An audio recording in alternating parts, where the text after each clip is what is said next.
Now, SABC television and radio crews have been on the ground in Zimbabwe, giving us a rolling coverage of the elections. And we are going to cross over now to our presenter, Peter Ndoro, in Harare, Zimbabwe. And apparently this is how you say it, Mangwanani Aganaka.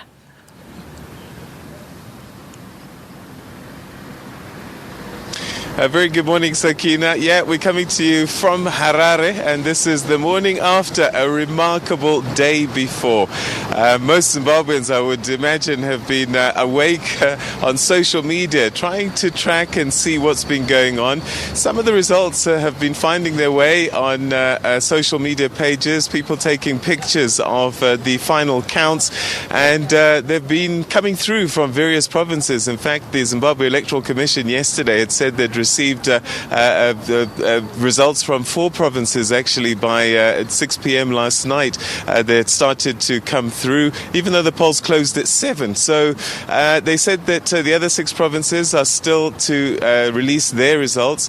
The ZEC said that the average voter turnout was about 75%, and that clearly means that Zimbabweans wanted their voice heard. About 1% of the people were rejected for one reason or another, but so far the feeling is that the race is a tight one between Nelson Chamisa of the MDC Alliance and President Mnangagwa of ZANU-PF.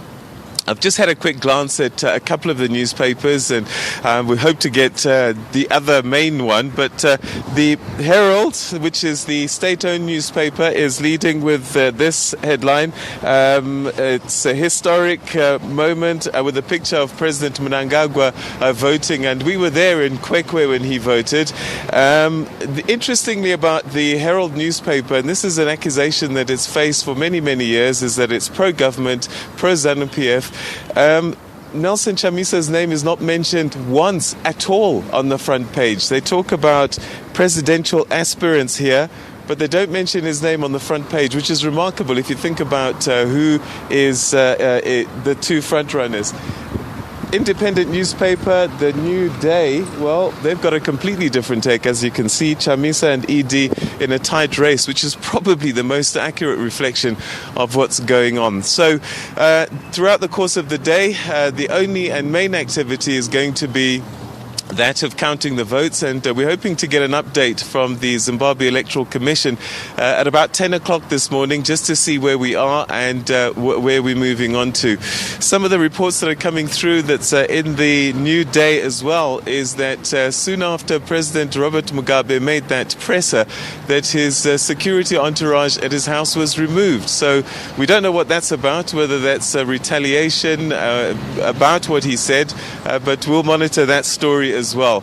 So that's what's happening so far, and people are going about their normal day at the moment, but I'm sure they're going to keep one ear open to the Zimbabwe Electoral Commission as results continue to start trickling through. Sakina?